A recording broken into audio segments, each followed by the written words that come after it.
합시다. 하나님과 사람의 전문가가 되시다.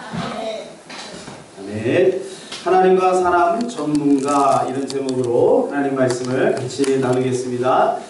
65세 된 노부부가 있었습니다. 이 65세 된 노부부 동갑내기입니다. 네, 그래서 평생을 잘 회로해서 칭찬하려고 천사가 내려와서 이제 그 결혼기념일이 돼서 그들에게 좀 상을 좀 주고 싶었던 것 같아요. 그래서 먼저 할머니에게 물어봅니다.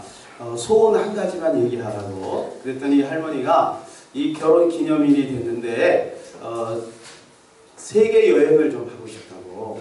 아, 그러냐고. 천사가 그것을 들어줬어요. 그래서 하늘에서 비행기 티켓이 너플너플 이렇게 내려왔습니다. 할머니는 너무 소녀같이 기뻐했습니다. 야, 이제 우리 할아버지하고 세계 일주 여행을 하게 됐구나 하면서 너무 기뻐했어요. 이제 할아버지에게도 이제 물어봅니다. 할아버지, 소원이 뭐예요? 이렇게 물어보니까 할아버지가 저의 소원은 지금까지 할망구하고 평생을 살았는데 세계 여행도 이 할머니하고 이 할망구하고 해야 됩니까? 제가 30살 어린 30살 어린 아가씨하고 아줌마도 좋고 30살 어린 사람하고 세계 여행을 하고 싶다고 그렇게 얘기를 했어요. 그랬더니 천사가 진짜냐고. 그랬더니 예, 진짜입니다. 그랬더니 천사가 그 할아버지 손을 탁 대는 순간 95세가 됐대요.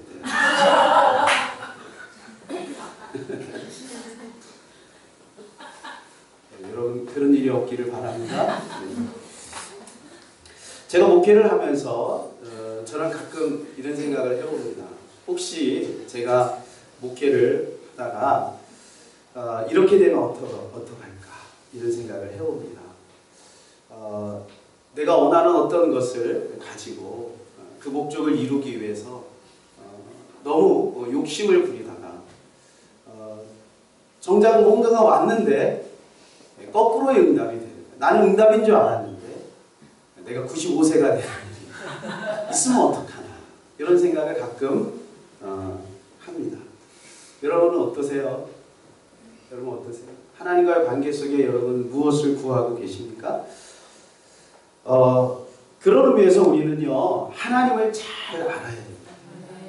그리고 또 우리가 상대하는 모든 사람들을 또 잘 알아야 돼요. 그래서 오늘 제목을 하나님과 사람의 전문가가 되자, 이렇게 한번 잡아봤습니다. 여러분, 전문가는 정말 위력이 있습니다. 어떤 사람이 이제 시력을 눈이 나빠서 이제 눈을 이렇게 검사하려고 시력을 측정하려고 안과에 갔습니다. 그런데 그 안과에 갔는데 이 의사가 그에게 이렇게 갑자기 안경을 벗으라고 이야기를 했습니다. 그리고는 그에게 입술을 내밀어서, 그 혀를 내밀어서 그 앞에 있는 사람의 코에다가 이렇게 대고 그러고 나서 눈 운동을 한번 해보라 그랬어요. 이상하잖아요. 그런데 그냥 다 따라서 합니다. 그리고는 컵에다가 물을 이렇게 따라주더니 그 물을 찍어가지고 자기 배꼽에다가 10번을 대랍니다. 이런 웃음이 나오잖아요, 그죠? 근데 그대로 다 따라서 하는 거예요. 배꼽에 있는 때가 다 빠져나갈 때까지 계속 묻혔습니다. 그러고 나서는 또 뭐라 그러냐면 신발을 들고 토끼띠을 10번을 뛰라 그래요. 그런데 이 사람이 그대로 다 했어요. 재밌는 건 뭐냐면 거기에 들어간 사람들마다 다 그렇게 하는 거예요. 너무 신기하지 않습니까? 여러분, 이 실험을 EBS 다큐 프라임 인간의 두 얼굴이라고 하는 프로에서 이 실험을 했는데요. 열이면 열 다 그 의사가 시키는 대로 다 했어요. 왜 이런 일이 벌어졌을까? 여러분, 참 신기하죠? 그럼 그 병원 안에는 딱 들어가면은 뭐 진찰실이 아주 최첨단 그 장비가 되어 있고요. 또 의사와 또 간호사는 너무 이쁜 모습을, 멋있고 이쁜 모습을 하고 있고, 또 하얀 가운을 이렇게 입고 있는 것이죠. 그리고 벽에 이렇게 보니까 각종 학위 증서들 또 외국의 원서들이 거기에 쫙 이렇게 놓여 있는 이런 분위기를 아시겠죠? 예, 이런 분위기 속에서 그래서 여러분 이런 일들이 어떻게 벌어지나 하고 그 심리 전문가 교수에게 이것을 물어봤어요. 그랬더니 이 심리과 전문 교수가 이렇게 얘기를 했습니다. 어떻게 저렇게 웃을 수 우리가 그 상황 속에 가면 어떻게 웃을 수밖에 없는 일이지만 사람들은 저기 들어가면 다 그렇게 됩니다. 이렇게 얘기를 했어요. 여러분 이게 뭐냐면 전문가의 위력입니다. 자, 어떤 터미널이 있는데 이 터미널에 사람들이 많이 지나가는 곳에 그냥 평범한 옷을 입고 있는 두 남녀가 바이올린 연주를 하기 시작합니다. 사람들은 그 바이올린 연주를 흘낏 쳐다보니 그냥 다 지나가고 맙니다. 별로 관심이 없어요. 그런데 또 한 커플을 세워놨는데 이 커플은 아주 멋있는 그 가운을 딱 입고 연주복을 입고 그리고 이름도 그 조듀오라고 하는 이름을 거기다 걸고 그리고 그 옆에는 광고물이 있는데 이 광고물에는 해외 학력과 그 다음에 수상 경력과 이런 것을 쫙 나열을 해놨습니다. 그런데 사람들이 지나가다가 한 사람 두 사람 모이기 시작하면서 사람들이 이런 말을 합니다. 나 저거 가라. 어디선가 들은 것 같아. 야 너무 잘한다. 이런 반응을 보이기 시작했습니다.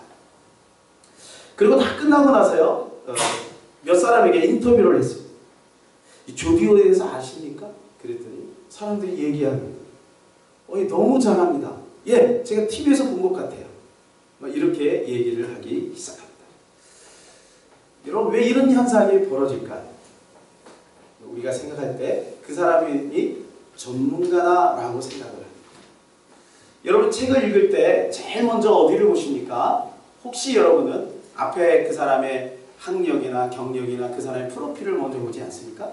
그리고 그것을 보고 그 책의 내용을 보지도 않고 그냥 그 사람을 무작정 신뢰하고 그 책을 읽지는 않습니까? 우리는 대부분 그 사람이 전문가인지 전문가가 아닌지를 확인하는 그러한 습관이 있고 그리고 그 사람이 전문가다 싶으면 무작정 그 사람을 믿어버리는 맹종해버리는 그런 경향들이 있습니다. 그래서 여러분 병원에 가면 의사들이 말하는 것을 너무나도 나도 모르게 그냥 절대적으로 신뢰하고 믿는다. 제가 오늘 책을 보니까요. 암 진단, 그러니까 암으로 해서 사망한 사람들을 조사를 해보니까 43%가 오진이라고 합니다. 특별히 우리 한국에는 유방암 그 진단 그 오진율이 75%. 믿기지 않는 일이죠. 그런데 많은 사람들이 거기에 따라 자기 목숨을 맡기는 거예요. 방사선 치료를 하고 그리고 그 수많은 시간을 들여서 수술대에 올라가. 이런 일들이 벌어지게 된다는 거예요. 여러분 이 시대는 전문가를 요구하는 그러한 시대입니다. 의사 전문가, 기자 전문가, 또 교수 전문가. 전문가가 참 필요한 시대임은 분명히 맞습니다. 여러분 그러나 우리가 진정으로 우리가 신앙생활하는 가운데 있는 우리 입장에서 과연 나는 어떤 전문가가 되어야 할까요? 여러분 우리 모두는 직업도 다르고 또 자라온 환경도 다르고 또 학력도 좀 다르지만 우리 모두는 하나님에 대해서 또 사람에 대해서 전문가가 되어야 될 줄로 믿습니다. 우리는 우리 스스로를 볼 때 나는 하나님의 전문가 이렇게 생각할 수가 있을 수 있습니다. 그러나 여러분 내가 하나님의 전문가가 되었다라고 하는 것은 그 누군가가 다른 사람들이 나를 볼 때 다른 성도들이 나를 볼 때 특별히 불신자들이 나를 볼 때 나를 하나님의 전문가로 인정해 주는가 또는 사람의 전문가로 인정해 주는가 이것이 중요하다는 것입니다. 물론 우리가 겉으로 드러난 부분에 있어서 우리가 전문가로서 우리가 어느 정도 자격을 갖추는 것은 필요합니다. 예를 들어 목회자로 말하면 해외에도 갔다 오고 박사학위도 받고 또 거기다가 이제 큰 교회에서 이렇게 목회를 하고 그리고 이제 그 명함을 주면 아무래도 그 사람에 대해 더 신뢰하는 마음이 생길 수밖에 없겠죠. 그건 뭐 표면적으로 드러난 부분에 있어서 어쩔 수가 없어요. 그러나 요즘에 여러분 인터넷이 발달하면서 사실 표면적으로 드러난 여러 가지 많은 부분보다 그 사람을 두고 볼 때 과연 그 사람이 정말 하나님의 전문가고 사람의 전문가인가 라고 하는 평가는 좀 달라질 수 있다는 것입니다. 그래서 요즘 한간에 돌고 있는 많은 여러 교회들에 대한 어떤 그러한 뭐 스캔들이나 뭐 이러한 이야기들을 우리가 들을 때 우리가 마음이 많이 아픈 것은 사람이 인정해주는 전문가보다도 결국 그 내면 속에 하나님이 인정해줄 만한, 하나님이 보실 만한, 하나님이 보시고 인정해줄 만한 그러한 전문성을 가져야 된다라고 하는 것입니다. 그런 의미에서 우리는요, 오늘 하나님의 전문가, 사람의 전문가가 되어야 됩니다. 먼저 우리는 하나님의 전문가가 되어야 될 줄로 믿습니다. 오늘 본문에 보게 되면 자칭 하나님의 전문가라고 하는 사람, 율법사가 예수님에게 나와서 예수님에게 이제 질문을 던지는 것입니다. 25절을 보니까요. 어떤 율법교사가 일어나 예수를 시험하 이르되 선생님 내가 무엇을 하여야 영생을 얻으리이까? 이렇게 질문을 던집니다. 평행구절인 마태복음과 그리고 마가복음에 보게 되면요. 어떻게 질문을 하냐면 어떤 계명이 가장 우선되는 계명입니까? 이렇게 질문을 합니다. 그러니까 무엇이 최고입니까? 어떤 것을 지켜야 영생을 얻을 수 있고 어떤 것이 이 율법에서 최고입니까? 이것을 이제 질문하는 거죠. 그때 예수님은 지혜롭게 그에게 다시 역질문을 합니다. 항상 예수님은 이렇게 역질문을 하는 그러한 경향이 많이 있습니다. 26절 예수께서 이르시되 율법에 무엇이라 기록되었으며 내가 어떻게 읽느냐? 왜냐하면 이 사람은 율법교사잖아요. 누구보다도 율법에 박식한 사람이고 자기 스스로 나는 하나님에 있어서만큼은 전문가다 이렇게 생각을 하고 있는 그 사람입니다. 예, 그랬더니 그가 27절에 이렇게 답변을 하죠. 27절 우리 다 같이 읽어볼까요? 대답하이르되 내 마음을 다하며 목숨을 다하며 힘을 다하며 뜻을 다하며 주 너의 하나님을 사랑하라 하고 또한 내 이웃을 내 자신과 같이 사랑하라 하였나이다. 아주 정답을 이야기를 했어요. 그죠? 아주 흠잡을 수 없는 정답을 이야기했어요. 그랬더니 예수님께서 곧 28절에 이렇게 말씀합니다. 내 대답이 옳도다. 이를 행하라. 이렇게 말씀합니다. 네가 알고 있는 대로 그대로 살아라 라고 하는 말씀이죠. 그러면서 예수님은 한 예를 듭니다. 이 예가 우리가 잘 아는 강도 만난 이웃 사마리아 사람의 그 사랑의 모습입니다. 한 사람이 예루살렘에서 여리고로 이렇게 내려가다가 여러분 거기는 이제 광야입니다. 집이 있는 데가 아니고 한적한 광야예요. 근데 강도를 만났어요. 피를 질질 흘리면서 쓰러져 있습니다. 그때 세 종류의 사람이 지나갔습니다. 첫 번째 제사장이 지나갔습니다. 그리고 그것을 보고 그냥 피해서 갑니다. 또 두 번째는 레위인이 지나갔습니다. 이 사람도 그냥 지나갑니다. 그런데 이방인인 사마리아인이 그것을 보고 그 사람의 그 상처에다가 기름을 붓고 그 다음 포도주를 붓고 그리고 그 사람을 자기 나귀에 실어서 주막에까지 데려가서 밤새도록 그 사람을 만져주고 치료하고 그리고 나서 그 이튿날 아침 일찍 자기의 볼일을 보러 가면서 그리고 그 주인에게 이야기하고 혹시 비용이 더 들면 나에게 나중에 청구를 하시오 이렇게 부탁을 하고 그 자리를 떠납니다. 그러고 나서 예수님께서 이 일을 다 끝내고 36절에 그 율법사에게 이렇게 질문을 하고 있어요. 36절 우리 같이 한번 읽어볼까요? 내 생각에는 이 세 사람 중에 누가 강도 만난 자의 이웃이 되겠느냐? 자 여러분 누구입니까? 여러분 한번 답변해 보세요. 다 알고 있죠? 누군가요? 그렇죠. 사마리아인이 강도 만난 이웃이라는 것을 이 율법 교사는 너무나도 잘 알고 있었습니다. 여러분 율법사는 나름 하나님의 전문가라고 늘 생각하고 있었던 거예요. 그래서 예수님을 시험하려고 자기가 잘 잘 알고 있는 율법을 가지고 예수님에게 어떻게 영생을 얻을 수 있습니까? 라고 하는 질문을 던진 겁니다. 그때 예수님은 이 율법 교사의 마음을 알고 있는 거지. 그리고 이 율법 교사 가지고 있는 지식과 그 사람의 경험과 그 사람의 그 신분을 뛰어넘어 진정한 하나님의 전문가가 과연 누구인가? 라고 하는 것들이 이 예화를 통해서 알려주고 있는 것입니다.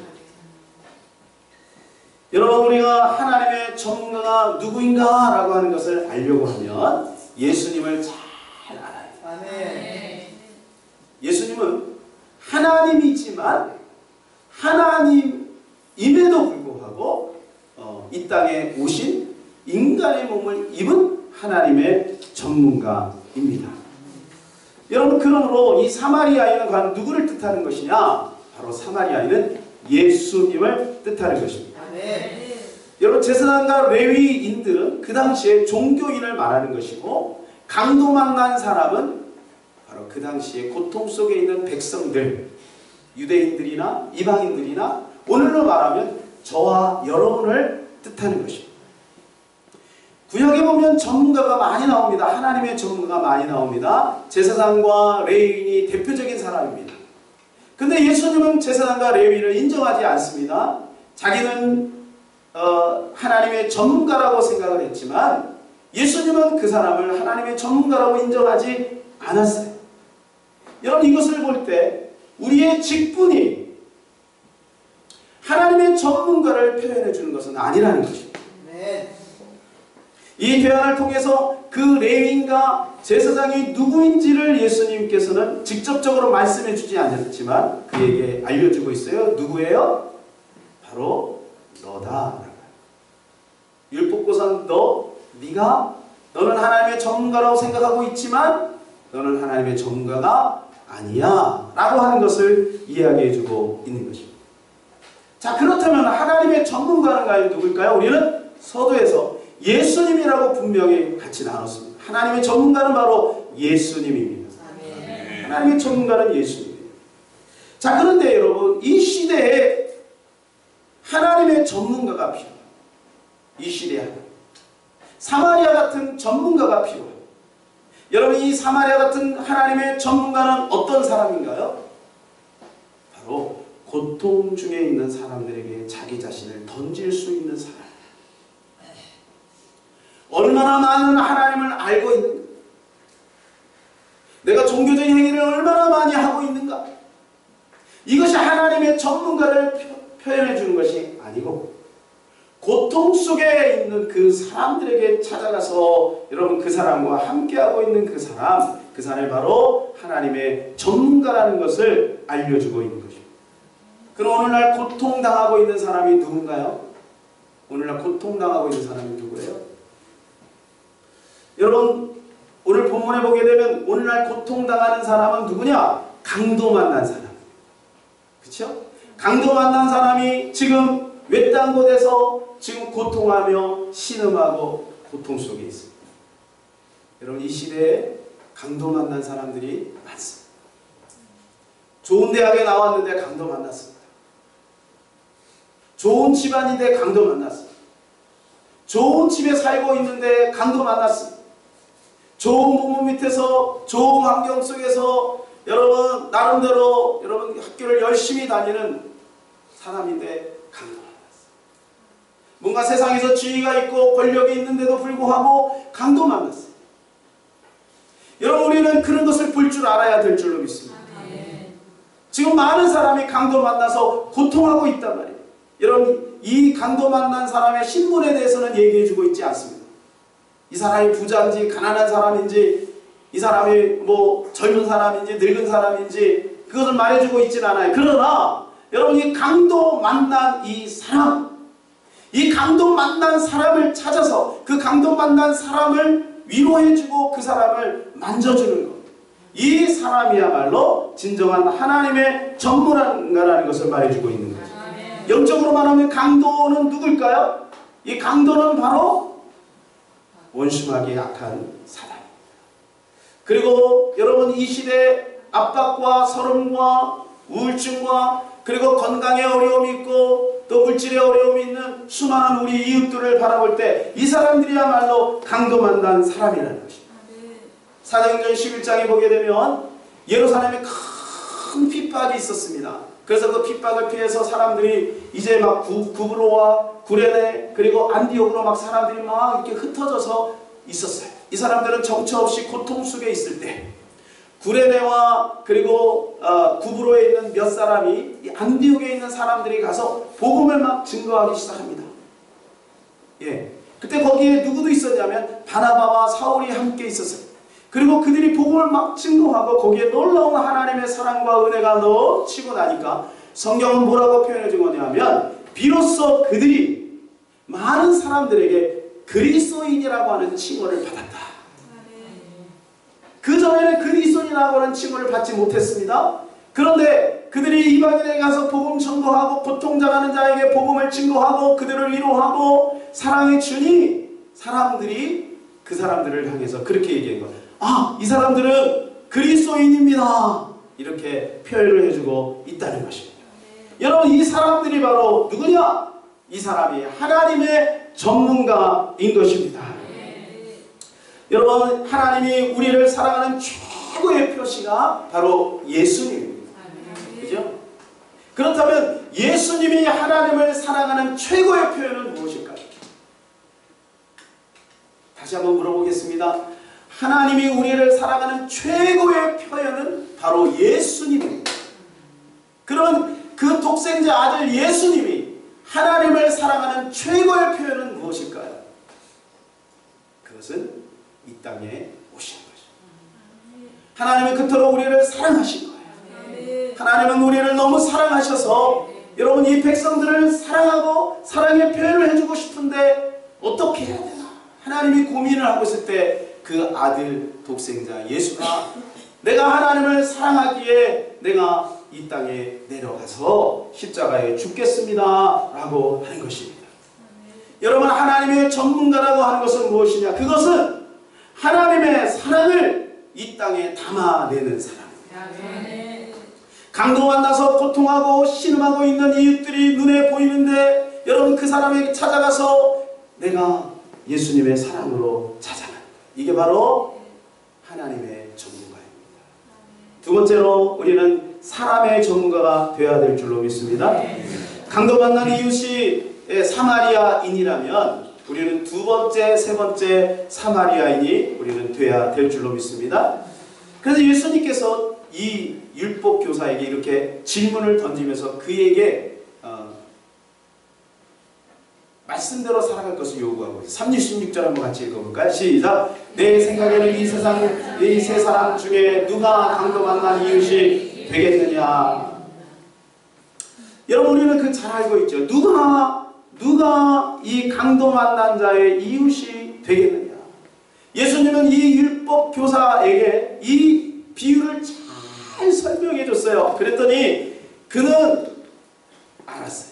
아, 강도 만난 자의 이웃은 누구다라는 것을 알았습니다. 그래서 37절에 그가 이렇게 고백을 하지요. 37절에 우리 같이 한번 읽어볼까요? 시작! 이르되 자비를 베풀 자니이다. 거기까지. 그때 예수님이 이렇게 그에게 요구하십니다. 뭐라고 요구하세요? 시작! 가서 너도 이와 같이 하라. 따라서 가서 너도 이와 같이 하라. 문제는 몰라서 못하는 게 알아요. 그렇게 해야 된다는 것을 우리는 너무나도 잘 알아요. 그런데 그것이 잘 되어지지를 않습니다. 나도 모르게 제사장이나 레위인처럼 되어버리고 있는 나를 발견하게 되는 것입니다. 우리는 하나님의 뜻도 압니다. 그렇죠? 그리고 우리 양심이 알아요. 그래서 나도 강도 만난 이웃이 돼야 되겠다라고 하는 그런 마음을 가지고 있습니다. 그런데 잘 안 돼요. 여러분, 우리 후대들이 부모님 말씀에 순종해야 된다는 걸 잘 알죠? 근데 그것이 잘 안 되어집니다. 왜 그럴까요? 왜 그럴까요?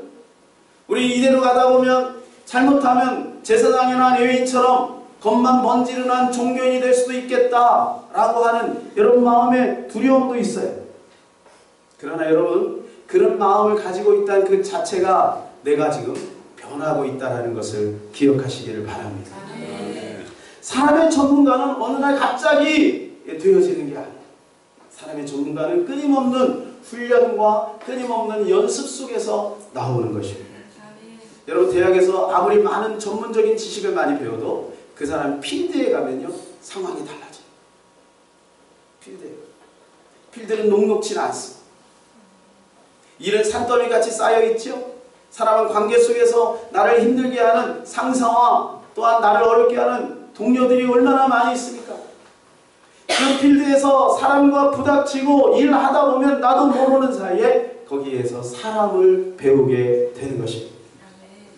여러분, 이 사마리아인이 지나가기 전에 두 사람이 먼저 지나간다 그랬죠. 첫 번째가 누구예요? 제사장이 지나간다 그랬어요. 31절 제사장의 그 모습을 한번 살펴볼까요? 같이 한번 읽겠습니다. 마침 한 제사장이 그 길로 내려가다가 그를 보고 피하여 지나가고. 여러분, 가만히 보면 이 제사장은 지금 이 강도 만난 자가 저 앞에 있습니다. 내가 그 길로 지금 지나가고 있는데 이렇게 멀찍이 보고 그 자리를 피해서 다른 길로 이렇게 돌아서 간 것입니다.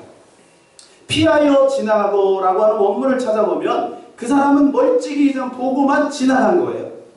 왜 제사장이 그 길로 그 사람을 가지 않았을까? 물론 우리 상식적으로 생각할 때 이 제사장 마음속에는 나도 혹시 강도 만나면 어떡하지? 이제 이런 두려움이 있을 수도 있겠죠. 또 한 가지는 여리고에 그 당시에 많은 제사장과 레위인들이 살고 있었대요. 그러니까 예루살렘에서 자기의 사역을 이제 제사를 지내고 그리고 이제 일을 마치고 지금 돌아가고 있는 가운데 이 강도 만난 사람을 만나게 된 거예요.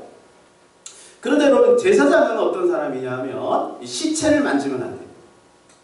시체를 만지면. 그러니까 제사장이 말해요. 혹시 이 사람이 죽었으면 내가 이 사람을 돌보다가 시체를 만든 불경건한 일을 하면은 안 된다라고 하는 그 생각이 앞섰다라고 해서 그 사람은 피해서 지나갔다. 어떻게 보면 제사장 입장에서는 정당한 행위라고 할 수가 있습니다.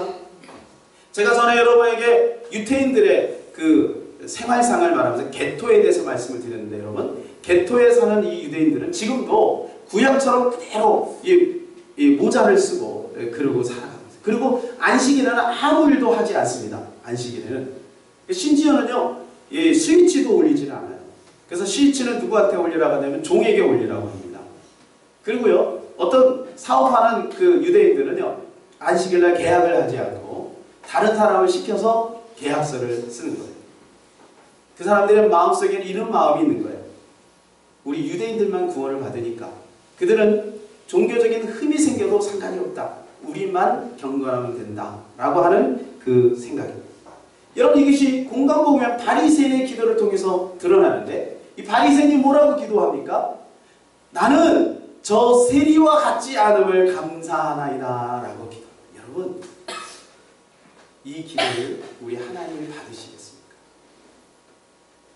나만 잘 되면 돼 라고 하는 그런 생각이 마음속에 있는 거죠. 두 번째, 레위인은 조금 안 것처럼 보입니다. 32절 한번 읽어볼까요? 시작! 또 이와 같이 한 레위인도 그곳에 이르러 그를 보고 피하여 지나가되. 좀 다릅니다. 레위인은 어때요? 이 레위인은 그것을 이렇게 보고 가요. 가서 그 사람이 이렇게 봐요. 그러고 나서 또 다시 뒤로 돌아서 돌아가요. 여러분, 멀찌감치 돌아간 제사장이나 그런 그 상황을 보고 인지하고 돌아간 레위인이나 다를 게 하나도 없다는 거예요. 반면에 사마리아는 어떻습니까? 사마리아는 33절 한번 읽어볼까요? 시작! 어떤 사마리아 사람은 여행하는 중 거기에 이르러 그를 보고 불쌍히 여겨. 먼저 어떻게 해요? 그를 보고 불쌍히 여기는 마음이 생겼어요. 여러분, 이것이 바로 컴패션입니다.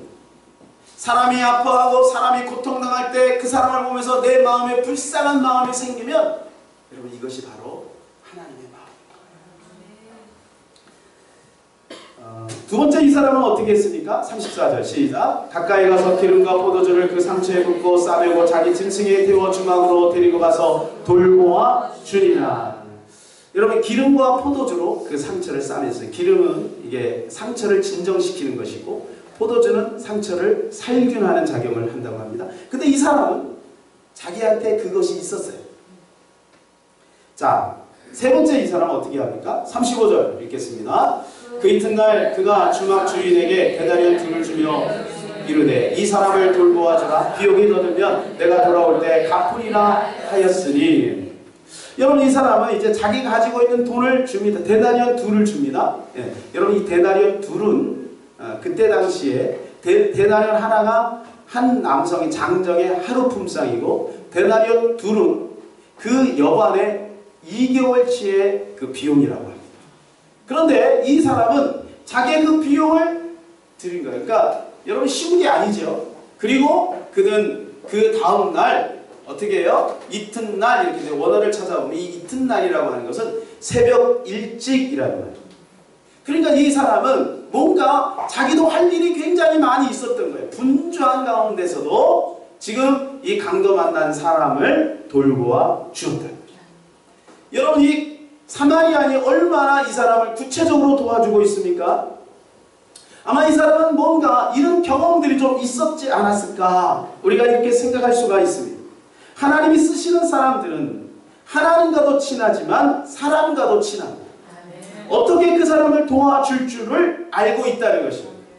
여러분, 우리가 교회에서 잘못하면요, 선교를 이렇게 잘못할 수가 있어요. 그래서 어떤 교회에서는 목사님이 반드시 선교지를 찾아간대요. 그리고 그 선교지에 찾아가서 실제적으로 이분이 선교를 잘하고 있는지 이 상황을 정확하게 분석을 한다는 거예요. 그리고 이웃을 도와줄 때도 마찬가지예요. 성경에서 어떤 과부를 도와줄 때 이 과부를 막 도와주지 말고 먼저 이 과부의 자녀들이 있는지 없는지, 그리고 그 자녀들로 하여금 그 과부를 도와줄 수 있도록 먼저 기회를 주고 그리고 도와주라고 이야기해요. 무슨 말이냐? 여러분, 열정만 가지고 있다요 사람에게 선을 베푸는 것이 아니라는 거예요. 그 사람을 어떻게 도와줄 줄을 알아야 된다는 것이죠. 그래서 성경에 하나님께서는 요셉을 감옥에다 던지고 노예로 던지는 이유가 뭐냐? 사람에 대해서 알게 하는 거예요. 여러분, 다윗을 광야에 던져서 수많은 사람들로 하여금 어려움을 겪게 하시는 이유가 뭐냐? 그것은 사람을 알게 하기 위한 것입니다. 하나님의 사랑을 담아낼 수 있는 사람은 사람을 잘 알아야 된다는 것입니다. 어떻게 하면 사람을 잘 알아서 그 사람에 맞게 도와줄 수 있는가? 이 사마리아인은 그러한 사람이었습니다. 여러분, 그런데 이 두 가지의 공통점이 있습니다. 공통점. 하나님의 전문가, 사람의 전문가의 공통점이 있어요. 그게 바로 27절입니다. 27절 우리 다 같이 한번 읽어볼까요? 대답하여 이르되 내 마음을 다하며 목숨을 다하며 힘을 다하며 뜻을 다하여 주 너희 하나님을 사랑하라 하고 또한 내 이웃을 내 자식과 같이 사랑하라 하였나이다. 공통점이 뭡니까? 사랑입니다. 여러분, 하나님은 우리가 하나님을 잘 알기를 원합니다. 하나님에 대해서 풍성한 지식을 알기를 원합니다. 그런데 여러분, 그것이 사랑으로 표현된다. 하나님을 정말 우리가 사랑한다면 우리는 예배의 목숨을 걸어야 될 줄로 믿습니다.